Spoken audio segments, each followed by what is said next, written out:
Hello, and welcome to Session 3 of Building Bridges, Combating Racial Injustice. Session 3 focuses on the role of public policy in perpetuating racism and the public policy changes that must be made to eradicate racial injustice. Our scripture verse today is James chapter 2, verse 4, which says, "Have you not made distinctions among yourselves and become judges with evil thoughts?" James writes these words to Christian churches who were giving preferential treatment to rich members while excluding poor Christians from participation in certain parts of the life of the church. By making distinctions based on wealth, these early Christians were guilty of inviting evil thoughts to take root in their hearts. In How to Be an Anti-Racist, Ibram Kendi argues that discriminatory policies create racist attitudes. This is why simply educating everyone on racial equality will not solve the problem. So long as there are policies in place which perpetuate racial inequality, there will be a significant portion of the population which will seek to justify the inequalities by believing one race is superior to the other.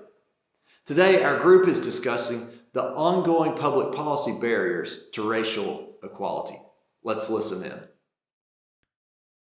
Okay, as we talk about some of the policies that do affect and cause racism or have inequality within them as the results of the policy, I just wanted to begin by asking each of you, are there policies or laws in our society that have either made you feel unfairly treated, or maybe on the other hand, that you had an advantage that somebody else didn't have equal opportunity to have?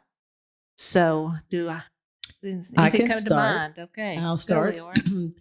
The laws that were in place in our society, which made me feel like I was unfairly treated, was when we had to sit in the back of the bus.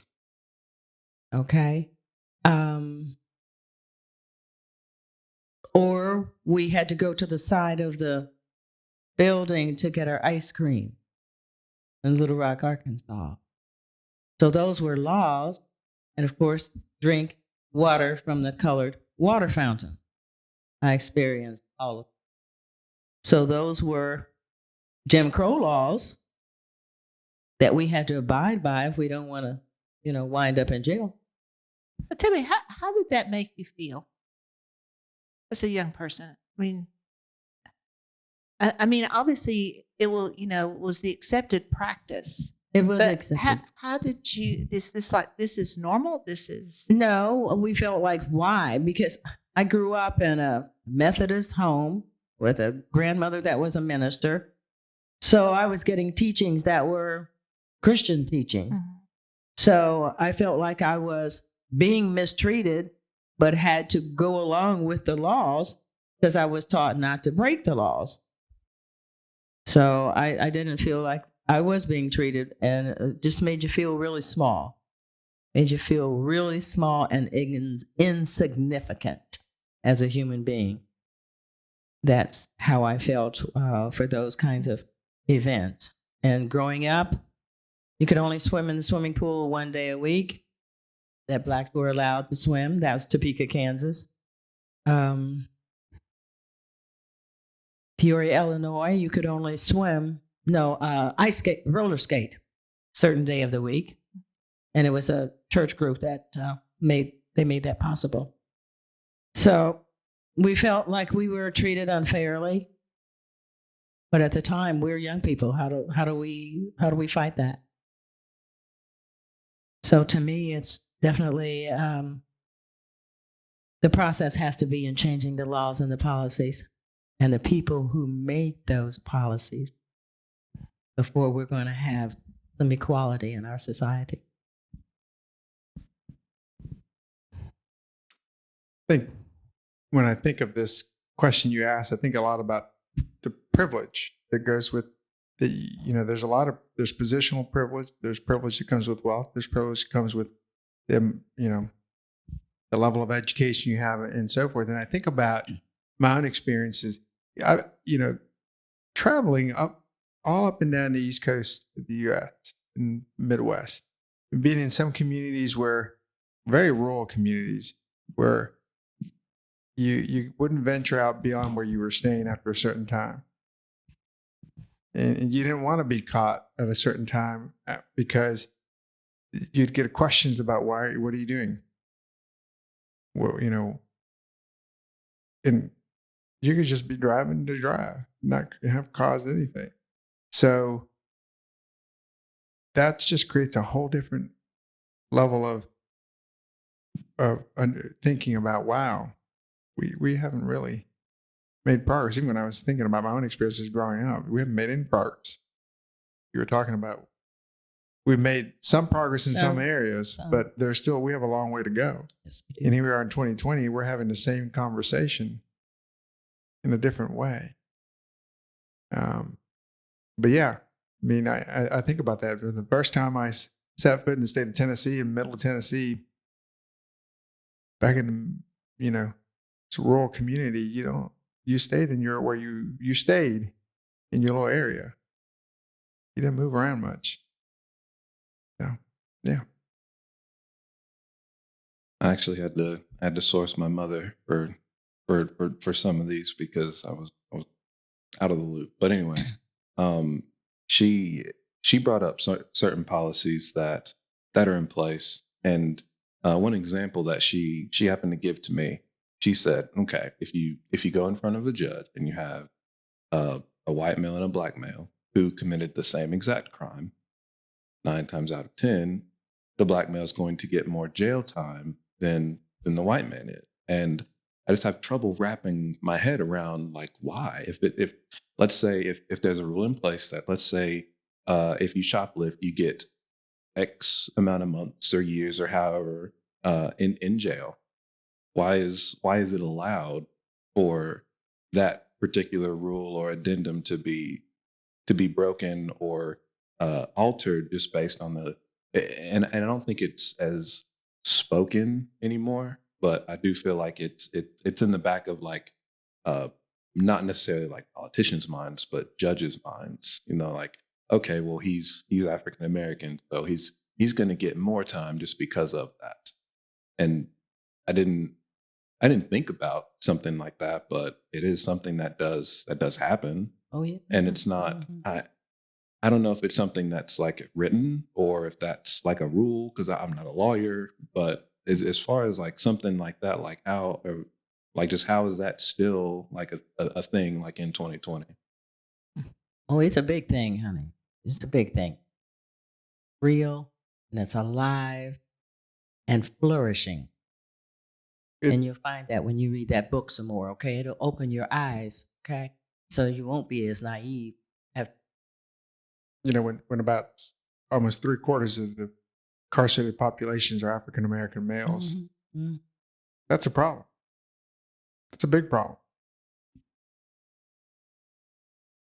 I think the thing that I've been most aware of is my advantage as being a white person when it comes to a lot of policies has been in the past couple years when there have been so many immigration bans in our country, and things with ICE and just everything going on with immigration right now, that I've realized that white people, whether they're immigrants or not, don't really have anything to worry about because all these immigration bans are coming onto countries that are primarily people of color. And so even white immigrants, and I say this as my very best friend is a white immigrant from Germany. She's not a US citizen. But she talks all the time about how she still doesn't feel, any threat because she's white and she can pass as a white US citizen. Whereas people of color, whether they be immigrants or whether they might just look like they might be an immigrant, are facing like the probability of possibly being deported or being barred from re-entering the US when they're in another country or in their home country. And that just made me realize that as a white person, how privileged I am to not have to worry about that. Well, and I think that does speak to, sometimes for folks who are U.S. citizens who live here, when a policy is enacted against one group of people, as people of color, trying to come into the country. And I think, Frank, you alluded to this in our conversation, originally when we all got together, was, that someone, I think, asked your children about being deported or something. And, and that was like somehow all Hispanic people got looped into the same conversation as the recent immigration because, that became one big group. And so it has a systemic effect on Mhm. everyone who lives here. Absolutely. Mhm. But I think that's, and again, that's policy. It's interesting. Yeah. You, history has a way of repeating itself. Yes. And yeah, I think sometimes when I look and reflect on where we are today as a society, I feel like I'm the Groundhog Day, reliving a lot of the same things that either my parents or another generation has relived, has experienced. And I keep thinking, when will we ever learn? When will we ever learn? But to your point, I think about some of the policies. Talk about ICE, and I think about the raids that occurred here in East Tennessee not too long ago. 6 months ago, we didn't want you here, but now you're an essential worker, Mm-hmm. Mm-hmm. and you're needed. So let's think about that. You're essential until we don't need you. Mm-hmm. So what message does that send? We don't value you. Absolutely. No. Exactly what it says. Well, and one of the things about policy, I think Kenny points out in his book so well, he speaks to, when policy's passed, it's sometimes passed with this intention, but with no thought, or maybe there is thought. If you read his book, you would think so. To, the other side, what is the, what else is going to happen? Maybe that you didn't intend to happen. But he spoke about the war on drugs. Well, suddenly all the people associated with drugs were black men. And so we could just take care of that. And, when there was really no evidence that pointed to that. So, I think it's the question is always, well, what has been the unintended consequence of a policy? And it kind of goes back, to we have to look at that. And, if that points in that direction, then you wonder, well, was that truly the intention? And, but talking about when we learn, I think as long as power and greed Mm-hmm. are part of the equation and we have to dehumanize one group of people so that we can build up another group of people, then that's probably at it. But, and one of the ways that they also do that, we talk about, they want to blame the lower group of the minority, group. And so, they're trying to explain inequality because there's some groups of people, and here again, we want to lump everybody in the same, some immigrants who come here who are felons or whatever. So now we've just made everybody the felon. Everybody that's trying to seek asylum here is a known felon, and we have to get them out, for example. So, have you seen evidences of that or recognize that in policy making? Or how does that make you feel as being part of a group that sometimes gets lumped in with everybody, based upon one skin tone?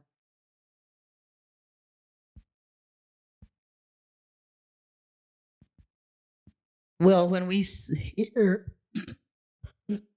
hear individuals want to blame and talk about another group, as you say, they're trying to lift themselves up. And it would behoove, I think, the society who have read Kendi's book to realize that those individuals that are at the top are trying to lift themselves up even more and group everybody together. And somehow or another, some of our society has to wake up and know that what they're hearing is not the truth. Be it from personal experiences, knowing that all Hispanics are not drug addicts, or criminals. Or even when they go into groups of cities, those people that live on that side of the road, the railroad tracks are not all thieves. So I feel for those individuals who are put in that group, for the society to think that we are the ones at the bottom. Because I want to ask, who put them on top? And it's the laws and the policies that have put them where they are now. And that's why we have to change the policies. First, we have to clean house. In my opinion, we need to clean house. And I'm referring to the senators. I think we need to clean house. And I even just heard Dr. Kendi say that Mr. Blackwell was a racist in the work that he did to keep people from Ohio to vote. And that those Democratic voters would have been enough votes to get the other person, the Democratic Party got them back. But yeah, it's rough. So if you could, you had the magic and you could change a policy, you had within your power to change a policy. Because, the reality is we can't, each of us, change all of them. So what would be one thing that sticks out in your mind that you would like to most radically see changed if you had the power to do that? I personally would like to change voting laws, because coming off what Leora said, and then there are sometimes laws, especially with what's going on right now, with being able to vote by mail, and that's a big topic that we're going through right now because of the coronavirus. But a lot of times that also comes down to people, like in the state of Tennessee right now, you can only vote by mail if you have like a legitimate, like doctor approved illness, and you have to have all this documentation to get an absentee ballot. But that also comes down to some people just might not have transportation to get to the polls. And those laws in turn are also like just aimed at people of color a lot of times, because it's just assumed, and also sometimes true, that people of color are more likely not to have transportation because they're of a lower socioeconomic status. And then they might not be able to get to the polls. And then also with voter ID laws, those are usually aimed at people of color as well. Yeah, Carolinas. Yeah, because in the state of Tennessee, Carolina. once again, you have to be able to carry your license to the polls in order to be able to vote, and that's not a rule in every state. That's not the law in every state. And a lot of times, those are aimed too at people who may not be able to afford to renew their license every 5 years, or may not be able to have transportation to get to a DMV, or may live in a community that doesn't have a DMV or a county clerk's office nearby.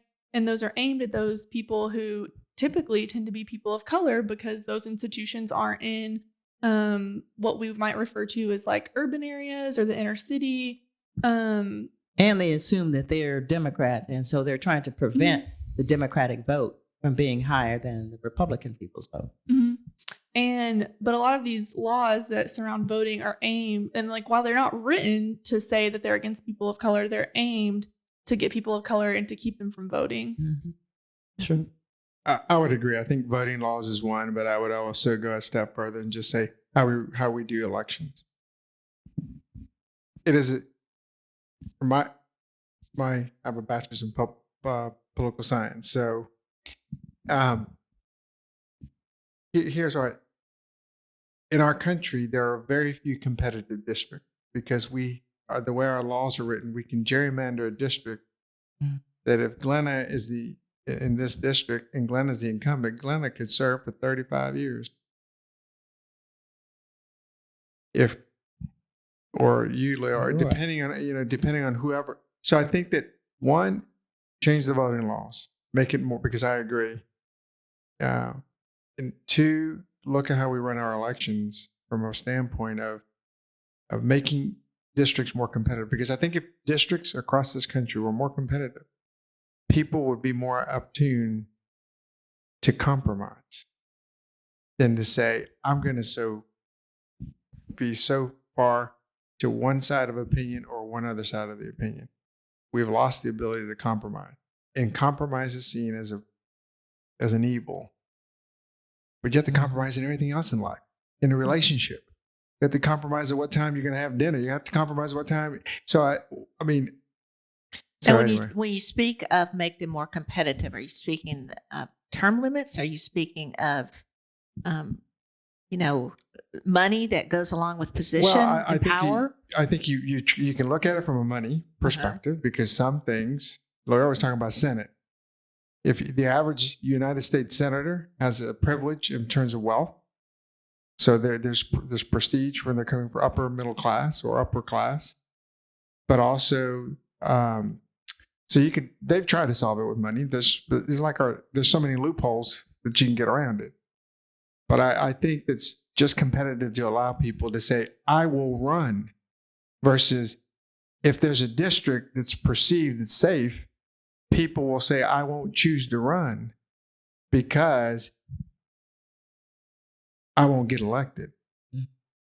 So if you look at it, that's what happening a lot in our country. And if you look at in Tennessee, if you look at the congressional districts in this state, there may be less than 10 congressional districts, or I can't remember, less than a handful, or state, that are actually competitive. Everything else is called a safe seat for a particular party or the other. But then aren't they also wanting to change the district so that it is more beneficial for that particular party? And that's another thing that needs to be addressed, is allowing different zones so that they make sure they have a safe area of voters. The gerrymandering that occurs, you could have a zone that looks so kind of crazy. And I think gerrymandering in itself is also oftentimes a racist policy, because they'll take communities that are primarily people of color, and instead of letting that community have their voice, they will split it up and group it in with larger groups of white people, so that the white people's voice overpowers those of the people of color in that area. Yeah. Raymond, does anything come to mind, a policy that you'd like to see changed, or? I mean, it's been pretty well spoken. Yeah. I do remember a time where I went to go vote with my mother, and one of the questions on the ballot was, what is your ethnicity? Now, I didn't know any better, but it clicked as I got older, as far as being able to manipulate a lot of a long time ago, certain ethnic didn't have as much precedence in how the actual, let's say, an African American didn't vote. For example, and if we're all people, again, why would that matter? I would like to see something that be some sort of change that we can all agree on. We count to the population, Right. One vote. vote. Any other policies for you, Leora? Well, Dr. Kendi mentioned something about the Green New Deal. And so if it's really a great thing, I would like to support that. But again, I want to get rid of all the senators. Just magically let them disappear off the face of the earth, send them to the moon. Okay? And then we can get something done around here that's more fair for everybody. So if we're speaking to people, how would you encourage them to be policy changers? It seems like the pat answer is always write your congressman or senator, but are the protests an example that that's not working, or there's no faith in that group of people? How do you start bringing about policy change? Well, I think first you have to recognize where the change needs to happen, right? And say what influence do you have in making it? How can you build about an appropriate level of influence to make that policy change? So if it's, to your point, get rid of the senators, then vote. Right. Absolutely. Get out and vote Gotta and get do out and everything you vote. need to, right? Exercise your civic right. If it's a policy change on how police train, then work on how do we look, what are we doing in our academies to train our police officers in what forms of training? You know, there's this whole series about militarizing our police departments across the country. You know, do we need to do that? I think there are both sides of the argument. How do you work through that? So identifying that. How do you change access? How do you improve access? I talked about education being a great equalizer. How do you improve access and create policies? Look at your policies that prevent people from being. We're so concerned often about excluding others that those are the easy policies to develop. That over time we develop a lot of policies that exclude a lot of people.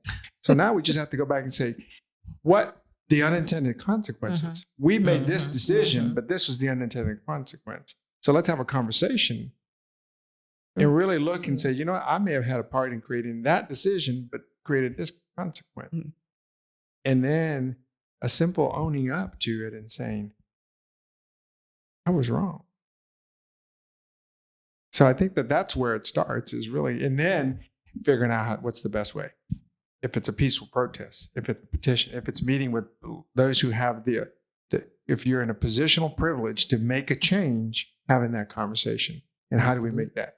Yes, sir. Because we all have our own level of privilege.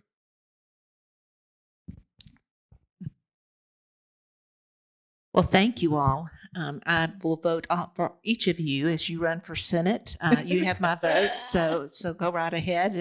And we'll turn this over to our groups at home, who I'm sure also have a lot of great ideas. Hi, friends. Before we go to our time in our small groups to discuss what we've heard today, we have some special bonus material to share with you. We were blessed to be able to have a great conversation with Lieutenant Stanley Cash of the Knoxville Police Department, which was really eye-opening in a lot of ways, and we didn't want you to miss it. So let's check that out, and then we'll come back together and split out into our small discussion groups. Hi, we're so glad you're a part of this conversation as part of Building Bridges, Combating Racial Injustice, and we're really excited today to have the opportunity to have a chance to have a conversation with just a great person from our community. Lieutenant Stanley Cash is with us today from the Knoxville Police Department, and he's been very gracious to give us this time and help us as we talk about this conversation and how we can be a part of helping Knoxville and the surrounding community be more and more the community we all want it to be. So, Stan, thank you so much for being with us today. Thank you for having me. We really appreciate it. Thank you. How long have you been with the police department? It will be 19 years in October. Okay. Yeah. Great. And you had mentioned you have a pretty diverse background there. You've worked in internal affairs. Internal affairs, patrol. I've been in investigations. I've done a variety of things. So you've seen a lot of what there is to see. I've seen quite a bit. Yeah. I'm interested. What was your experience like growing up? What did you think of police officers growing up? I had several run-ins with police officers that weren't pleasant, but I also was mentored by several, and I usually don't give their names, but I give their names. William McKee was a big influence on my law enforcement career. Jeff Eastern and James Hunter, they really influenced how I interpreted police. They were all very good police officers, and they helped me see that one interaction was not the entire police department of the profession. Gotcha. Well, when was it in your life that you kind of knew you wanted to go into policing? I would say I was probably in my early 20s. Yeah. I had met Jeff Eastern. He would always, every time they were applying, he would always come to me. Those three would always come to me. They work for 3 different agencies, but you'd be a great police officer. You'd be a great this. Won't you consider it? And then finally it clicked, and I decided to give it a go. Yeah. What, as you go through your job, what's the most fulfilling thing for you about policing? When do you go home and just go, that's why I do what I do? Most nights. I mean, I'm gonna say most nights I do. Not every night. Some nights are pretty tough, But I don't doubt when I go home and I lay down my head that I had a positive influence. Even in terrible, really bad days, I don't doubt that I made something better. Yeah, well, we thank you for all you do to make our Thank you. community better.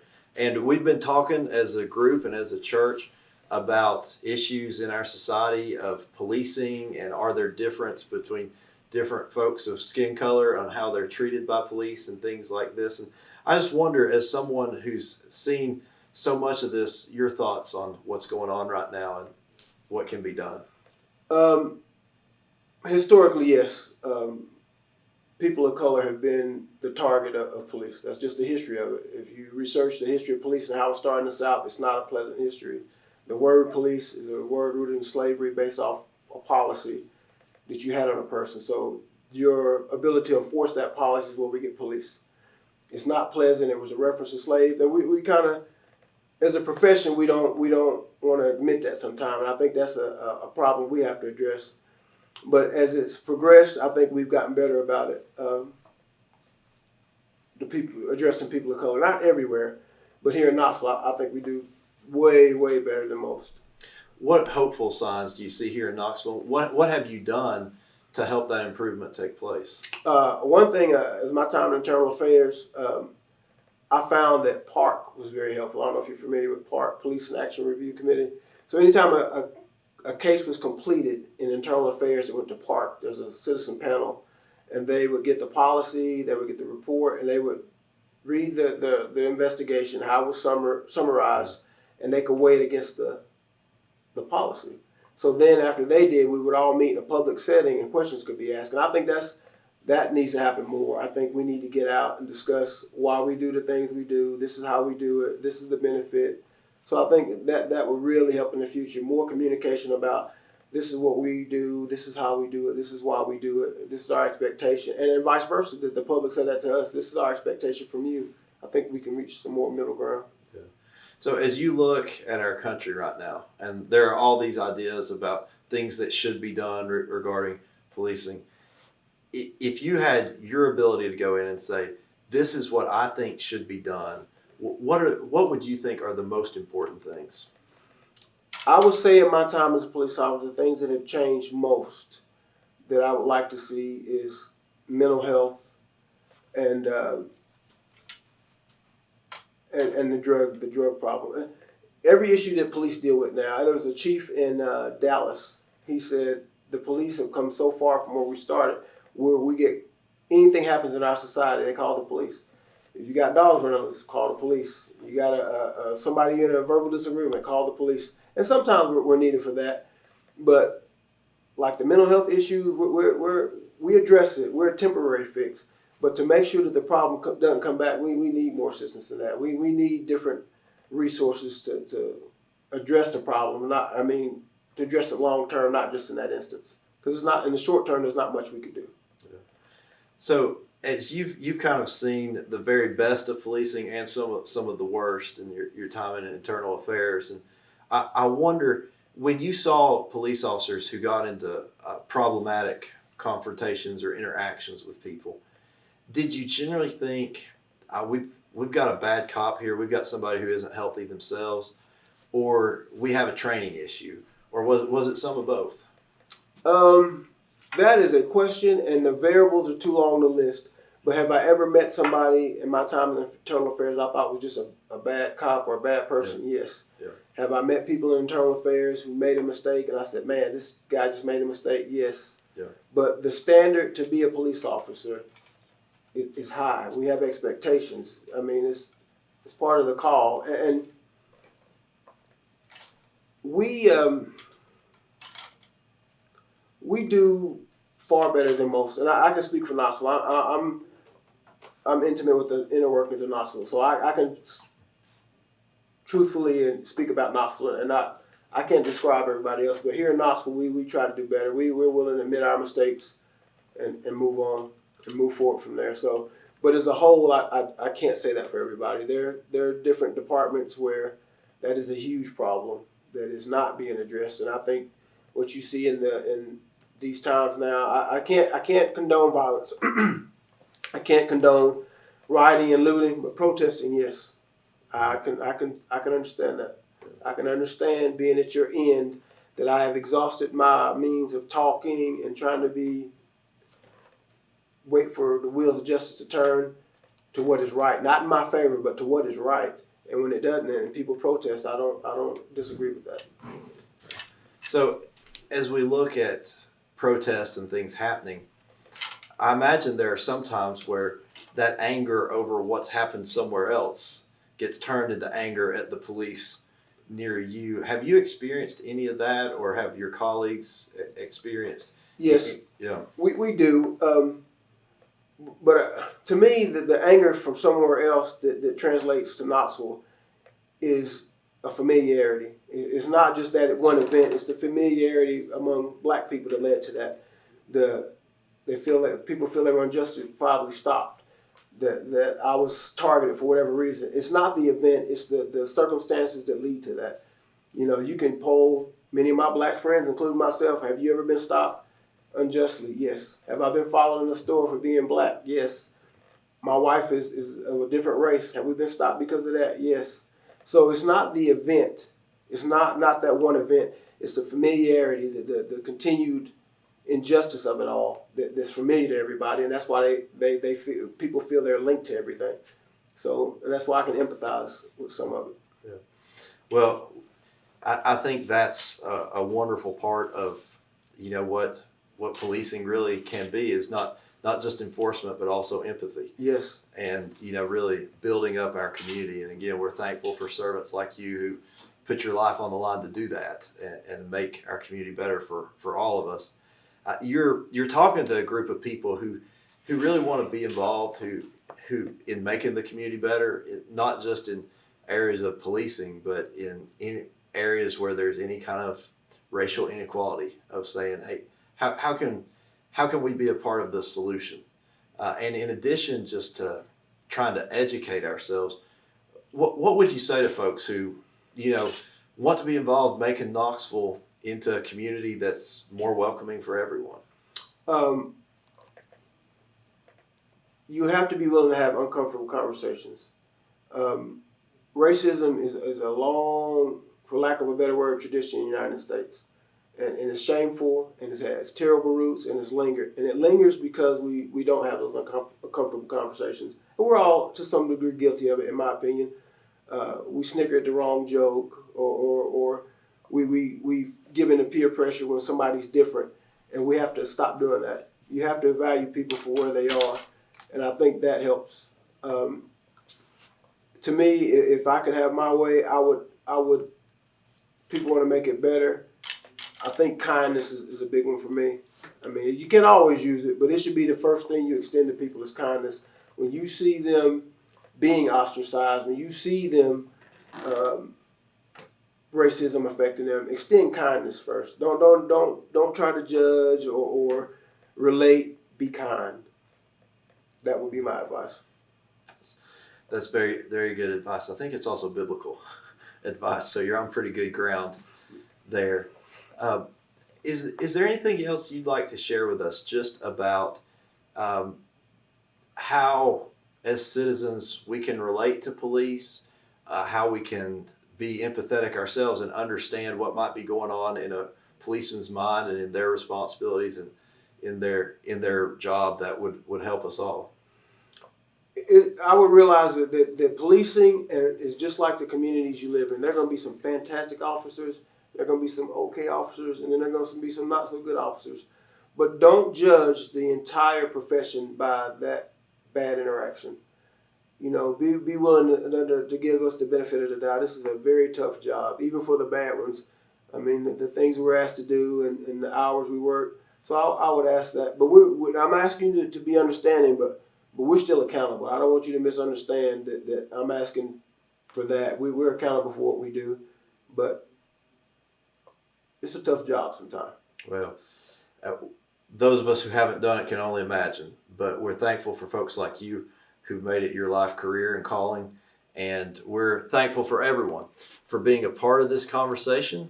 So I hope if you see Lieutenant Cash out around Knoxville, you'll thank him for joining us and let him know how much his sharing blessed you And we're so thankful for him, for all our police officers in this community, and for all of you who are committed to these conversations and the transformation and action that can come out of these conversations. So at this time, I hope you'll join the groups that you're a part of, either online or in person, to discuss the questions that we have for today. God bless you. Public policy often serves to create and perpetuate racial inequality, but generally it does so in an almost invisible way that's hard to identify. And if it can't be identified, it can't be undone and corrected. So we hope that some of your takeaways from the group discussion and that your discussion today will help you identify and begin to work towards solving policies that are currently creating racial inequality.